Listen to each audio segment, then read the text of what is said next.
Inshallah we'll now do the second part. First part जो पहली video में है ये चैप्टर है प्रोफेशंस, सेकंड चैप्टर है मैट्रिक इन इंग्लिश का। तो इसका पहला पार्ट फर्स्ट वीडियो में बना लिया, अभी हम कर रहे हैं fishing, second part B, fishing. About 3/4 of our earth is covered with water.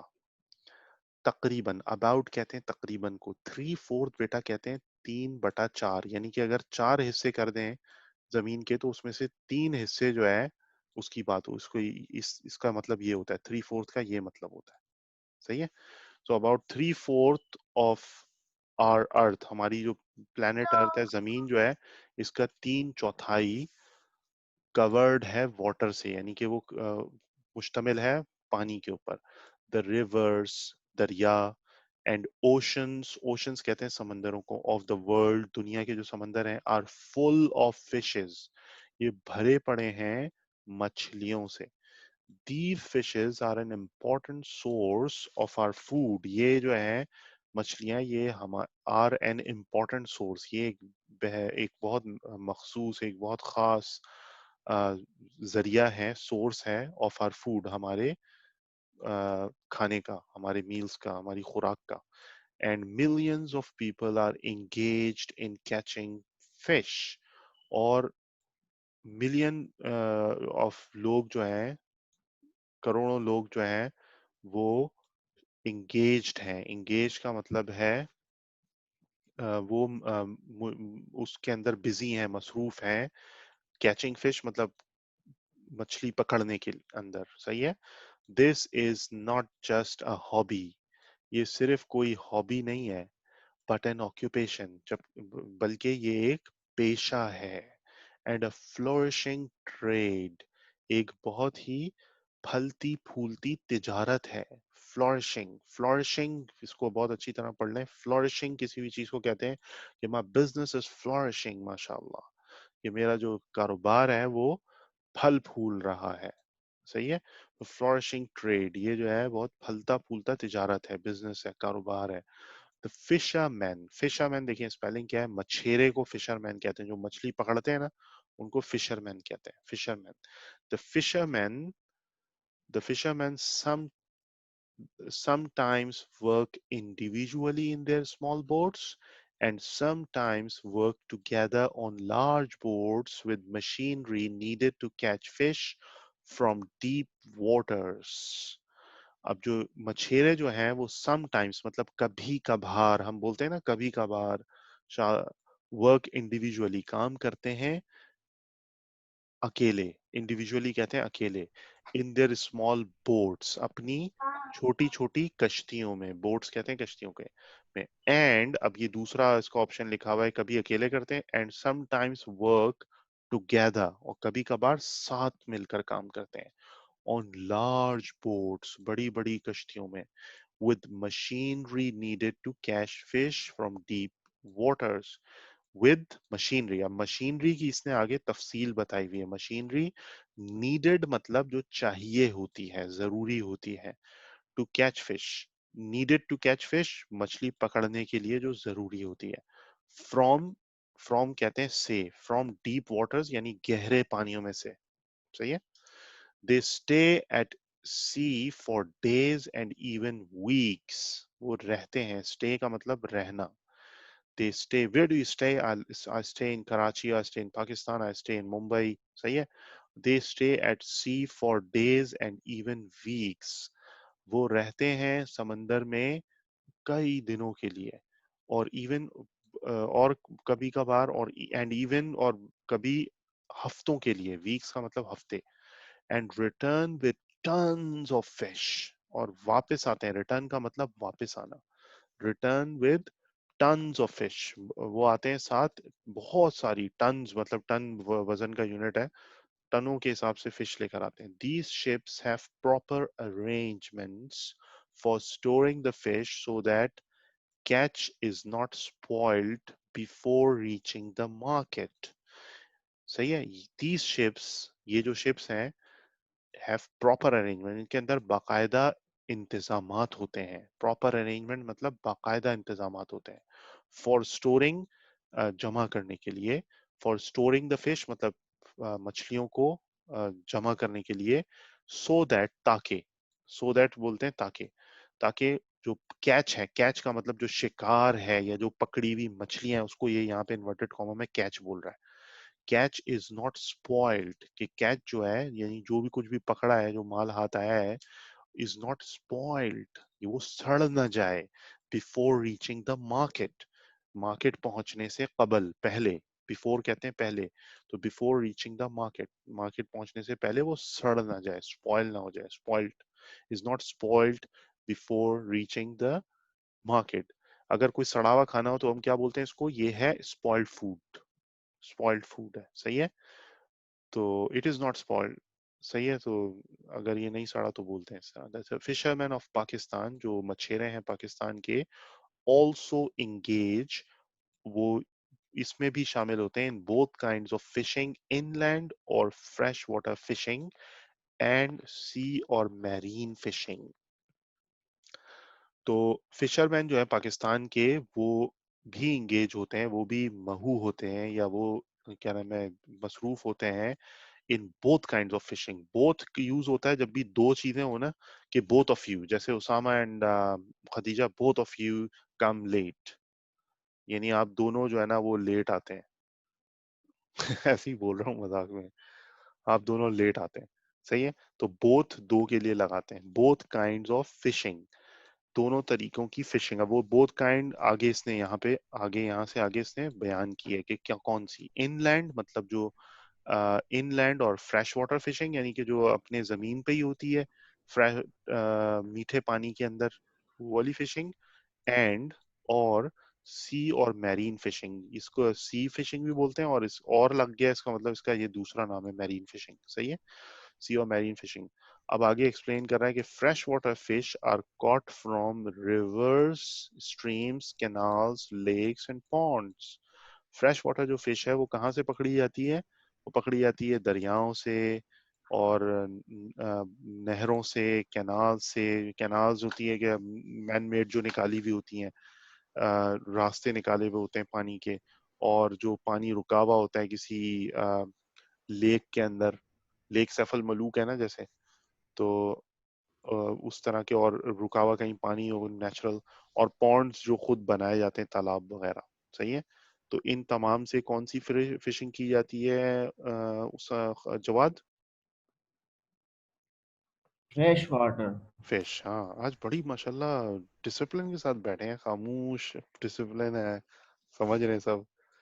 This is done with nets of various sizes, ये किया जाता है विद नेट्स, नेट्स का मतलब जाल, जाल नहीं फेंकते मछेरे पानी के अंदर, so this is done with nets of various sizes, various sizes मुख्तलिफ साइजेस के जो जाल होते हैं, मुख्तलिफ साइजेस के, उनके जरिए किया जाता है। This is done with nets of various sizes, ये किया जाता है, डन का मतलब किया जाता है, मा यानी कि विद का मतलब साथ, मा नेट्स ऑफ वेरियस साइजेस, जो जाल होते हैं डिफरेंट साइज के, उसके जरिए, सही है। These fisherman sometimes need no boats at all, ये जो फिशरमैन है ये कभी कभार, इनको need no boats at all, इनको बोट भी नहीं चाहिए होती इन फिशरमैन को, सही है। पूरी तौर पर, एट ऑल मतलब पूरे तौर पे, बिल्कुल भी, बिल्कुल भी बोट नहीं चाहिए होती। एट ऑल इसका मतलब ये है, नो बोट्स एट ऑल, बिल्कुल भी नहीं चाहिए होती, सही है। The fish caught from fresh water are usually small but tastier, तो जो मछली पकड़ी जाती है, the fish caught from fresh water, जो पकड़ी जाती है मीठे पानी से, आमतौर पर, आर यूजुअली, यूजुअली कहते हैं आमतौर पर, छोटी होती है, बट लेकिन बहुत मजेदार होती है, टेस्टिया, टेस्टिया, सही है। अब इसको हमारे एक्सेंट में पढ़े पाकिस्तान इंडिया के तो टेस्टियर बोलते हैं, लेकिन अगर थोड़ा सा सही से पढ़े तो आर जो है ना उसको थोड़ा सा रोक देते हैं आखिर में, टेस्टिया, सही है। They are sold locally as well as sent to the nearby towns. ये बेची जाती है लोकली, मतलब उसी इलाके में जहाँ पे पकड़ी जाए, एज वेल एज, और ये भी कि ये भेजी जाती है, sent to the nearby town, sent मतलब भेजना, to the nearby towns, करीबी कस्बों में या शहरों में, सही है। Marine fishing is done in the Arabian Sea along the coast. साहिल के साथ साथ बुहेरा अरब, अरेबियन सी कहते हैं बुहेरा अरब को, तो उसमें मैरीन फिशिंग की जाती है। मैरीन फिशिंग इज डन, यानी मैरीन फिशिंग की जाती है बुहेरा अरब के अंदर अलोंग द कोस्ट, यानी कि साहिल के साथ। इन फिशिंग सीजन, इन फिशिंग सीजन मतलब जब मछली पकड़ने का मौसम आता है, boats of all sizes go out, जो कश्तियां होती हैं और तमाम जो साइजेस होते हैं उसकी, छोटी बड़ी सारी निकल जाती हैं। Face the dangers of the sea and catch fish, ये लोग सामना करते हैं। फेस करना क्या बोलते हैं, फेस करने को क्या कहते हैं उसामा? सामना करना। ईसा क्या कहते हैं फेस करने को? सामना सामना करना। करना। हाँ, फेस द डेंजर्स मतलब खतरात का सामना करना, सही है, खतरात का सामना करते हुए। Face the dangers of the sea मतलब समंदर के खतरात का सामना करते हैं, एंड कैच फिश और पकड़ते हैं मछलियां। समटाइम्स कभी कभार द वेदर टर्न्स रफ, जो मौसम है वो बहुत रफ हो जाता है। रफ का मतलब बहुत ज्यादा बिगड़ जाता है। रफ मतलब बिगड़ जाता है। विदाउट एनी वार्निंग, बगैर किसी मतलब सिग्नल साइन मिलते हैं ना, पहले बादल आ गए फिर हवाएं चल रही हैं तो पता चल जाता है कि भाई अभी मौसम बदलने वाला है, सख्त होने वाला है, खराब होने वाला है, रफ होने वाला है। तो कभी कभार जो होता है विदाउट एनी वार्निंग, यानी बगैर किसी वार्निंग के रफ हो जाता है। टर्न रफ मतलब तब्दील हो जाता है, खराब हो जाता है मौसम।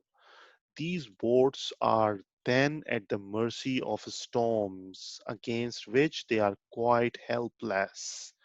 तो ये जो कश्तियां होती हैं आर देन, तो फिर मतलब बोलते हैं ना, फिर ये होती हैं रहमो करम पर। मर्सी कहते हैं रहमो करम। Are then at the mercy of storms, तो फिर वो समंदर के तूफानों की रहमो करम पर होती हैं। स्टॉर्म कहते हैं बेटा तूफान को। स्टॉर्म किसको कहते हैं ईसा? तूफान को। स्टॉर्म्स अगेंस्ट विच, जिसके खिलाफ दे आर क्वाइट हेल्पलेस, उसके लिए वो बड़े हेल्पलेस होते हैं। मतलब कोई उनके पास बेयार व मददगार, हेल्पलेस कहते हैं बेयार व मददगार, मतलब उनके पास कोई मींस नहीं होते, कोई तरीका नहीं होता उससे बचने के लिए। सही है। The government is now taking keen interest in improving and modernizing the fish industry. Government जो है, हुकूमत जो है, इज नाउ टेकिंग, अब ले रही है, कीन इंटरेस्ट मतलब खुसूसी दिलचस्पी ले रही है, इन इम्प्रूविंग, कि उसको बेहतर बनाए और उसको मजीद मॉडर्नाइज करे, मतलब जदीद करे, मजीद जदीद करे। द फिश इंडस्ट्री, जो मछली पकड़ने की जो सनत है, इंडस्ट्री कहते हैं सनत को। Fisherman are given loans to buy bigger and better boats, जो फिशरमैन है, मछेरे जो है, उनको दिया जा रहा है लोन्स। लोन्स का मतलब कर्जे दिए जा रहे हैं। टू बाय, कि वो खरीदें बड़ी एंड बेटर बोट्स, और बेहतर जो कश्तियां वो खरीदें, और ट्रॉलर्स, और जो है ट्रॉलर्स खरीदें, so that they can go farther from the shore and fish in the deeper water, in deeper waters, ताकि so that they can go, ताकि वो जाएं और ज्यादा दूर, फ्रॉम द शोर मतलब साहिल से और ज्यादा दूर, गहरे समंदर में जाएं, and fish in the deeper waters. और फिश यहाँ पे जो लफ्ज यूज हो रहा है ना, फिश, इसका मतलब मछली पकड़ने को बोलते हैं। मछली पकड़ने को भी फिशिंग बोलते हैं। फिश, मछली को तो मछली बोलते हैं, लेकिन आर यू फिशिंग मतलब क्या आप मछलियां पकड़ रहे हो? Yes, I am going for fishing, या मैं जा रहा हूँ मछली पकड़ने के लिए। और they from the shore and fish in deeper waters, यहाँ फिश का मतलब है कि वो मछलियां पकड़े गहरे पानी में। डीप कहते हैं बेटा किसको? डीपर कहते हैं गहराई को, गहरे पानियों में जाके वो करें। बोरा। सही है। ये आवाज नहीं आ रही, दोबारा बोले उसामा। अच्छा, नहीं कुछ नहीं।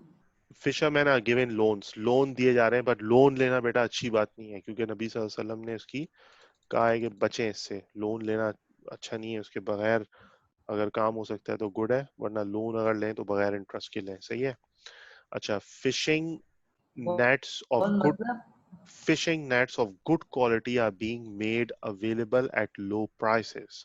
अब गवर्नमेंट के जो इकदाम है उसके अंदर ये दूसरी बात ये क्या लिखी है कि फिशिंग नेट्स, जो मछली पकड़ने के जो जाल हैं, ऑफ गुड क्वालिटी यानी अच्छी क्वालिटी के, अच्छी इकसाम के, are being made available at low prices, वो मुहैया किए जा रहे हैं। बीइंग मेड अवेलेबल का मतलब होता है मुहैया करना, यानी फराहम करना, उनकी रीच में लेकर आना, उनके पास पहुंचाना। सही है। कम कीमत पर, एट लो प्राइसेस का मतलब कम कीमत पर मुहैया किए जा रहे हैं। Fish harbours and fish markets are being set up, मछली पकड़ने के हार्बर और मार्केट्स जो हैं वो सेटअप किए जा रहे हैं। सही है। बीइंग सेटअप वो किए जा रहे हैं। वेदर स्टेशंस मतलब जो मौसम की मालूमात हासिल करने के जो स्टेशंस हैं, have been built along the coast and on offshore islands to warn the fishing boats of storms. तो वेदर स्टेशन होते हैं जहाँ पे वेदर की मालूमात, मौसम की मालूमात इकट्ठी की जाती है, उसको वेदर स्टेशन कहते हैं। Weather station have been built, बनाए जा रहे हैं, बिल्ड का मतलब बनाना है, हैव बीन बिल्ड बनाए जा रहे हैं, अलोंग द कोस्ट साहिल के साथ साथ बनाए जा रहे हैं, एंड ऑन ऑफ शोर आइलैंड्स। ऑफ शोर आइलैंड्स बेटा वो होते हैं जो पानी के समंदर के बीच में जजीरे नहीं होते छोटे छोटे, उनके ऊपर, ऑन का मतलब उनके ऊपर बनाए जा रहे हैं। किस लिए बनाए जा रहे हैं, आगे रीजन लिखा है, टू वार्न, ताकि बता सकें, पहले से बता सकें, the fishing boats of storms, उनको तूफान के बारे में पहले से खबरदार कर सकें। वार्न का मतलब खबरदार, खबरदार करना। Some boats are now also fitted with wireless receivers, कुछ जो कश्तियां हैं वो अब वो भी फिटेड विद वायरलेस रिसीवर्स, मतलब उनके अंदर भी नस्ब कर दिए गए हैं बगैर वायर वाले रिसीवर्स। वो वायरलेस नहीं होते, बगैर वायर के चलते हैं ताकि मैसेज इधर से उधर ट्रांसफर हो जाए। A fisheries training institute and a fisheries technological laboratory have also been established at Karachi. तो फिशर्स ट्रेनिंग का इंस्टीट्यूट और फिशरीज का ट्रेनिंग इंस्टीट्यूट और फिशरीज की टेक्नोलॉजिकल लेबोरेटरी जो है वो भी इस्टेब्लिश मतलब कायम कर दी गई है। इस्टेब्लिश का मतलब कायम करना, इस्टेब्लिश सलाह, प्लीज इस्टेब्लिश द सलाह एट योर वर्क प्लेस, कि अपने जो है ना वर्क प्लेस पर नमाज कायम करें। ये इन्होंने कायम कर दिए हैं ये ट्रेनिंग इंस्टीट्यूट। तो इस्टेब्लिश का वर्ड कायम करने के लिए यूज होता है। Several by products are obtained from fish. By products बेटा कहते हैं उन चीजों को, जैसे आप बनाना बना कुछ रहे हैं और कुछ इजाफी चीजें भी उसमें से निकल रही हैं, तो उसको बाय प्रोडक्ट्स कहते हैं।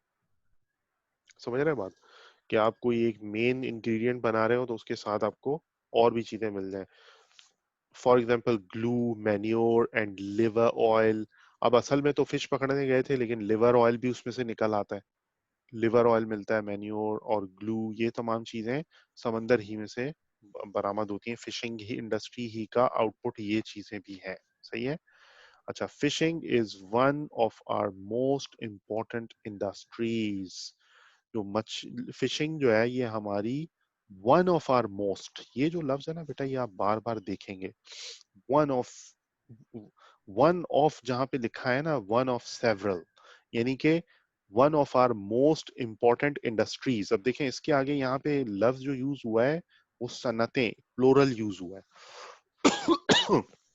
प्लोरल का मतलब बहुत सारी सनतों में से एक। अब यहाँ पे इसने क्या लिखा, one of our most important, यानी कि जो हमारी मोस्ट इंपॉर्टेंट इंडस्ट्रीज है ना, बहुत सारी इंडस्ट्रीज है उसमें से कुछ हमारी बहुत खास वाली इंडस्ट्रीज हैं, ये उनमें से एक है। तो जब भी वन ऑफ यूज करते हैं ना, one of our most important, one of जब भी आता है तो आगे प्लोरल आता है। क्या आता है खदीजा आगे, आगे बेटा क्या आता है? जो भी चीज आगे आएगी वो प्लोरल होगी। प्लोरल का मतलब वो जमा होगी, वाहिद नहीं होगी। यह समझ में आया? जी।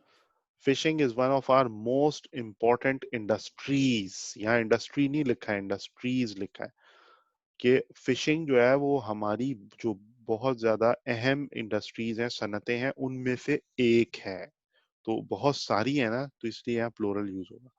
But chemical waste and oil thrown in the rivers and the sea are causing damage to the freshwater and marine life. अब यहाँ पे इसने एक खदशा बताया है कि लेकिन, बट जब भी आता है इसका मतलब होता है लेकिन, यानी कि वो ये सारी बातें तो अच्छी हैं लेकिन ये भी सुन लो। लेकिन केमिकल वेस्ट जो इंडस्ट्रीज हैं मुख्तलिफ, उनमें से जैसे कपड़े कलर करने की इंडस्ट्री है, धोबियों की इंडस्ट्री है, उसमें केमिकल बहुत सारे डल रहे हैं। और बड़ी बड़ी केमिकल की इंडस्ट्री है, उनका जो वेस्ट है वो कहाँ फेंकते हैं, समंदर में फेंकते हैं। तो but the chemical waste and oil thrown in the rivers, और जो ऑयल निकल रहा होता है मुख्तलिफ जगहों से, वो जो फेंका जाता है दरियाओं के अंदर एंड द सी, और समंदर के अंदर, आर कॉजिंग डैमेज, ये कॉज कर रहा है, वजह बन रहा है बड़े नुकसान का, to the fresh water and marine life.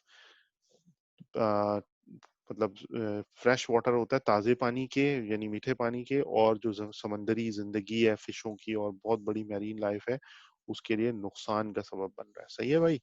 तो ये हो गया आपका चैप्टर प्रोफेशंस। आपने इसको बार बार पढ़ना है ताकि आपकी रीडिंग इम्प्रूव हो, लर्निंग इम्प्रूव हो, वर्ड्स की वोकेबलरी आपकी बढ़ जाए, और आप जो है वो बेहतर तरीके से रीड कर सकें। सही है। तो इसको यहीं पर ख़त्म करते हैं, फिर अगली वीडियो में नए चैप्टर के साथ मिलते हैं। अस्सलाम वालेकुम वरहमतुल्लाहि वबरकातुहू।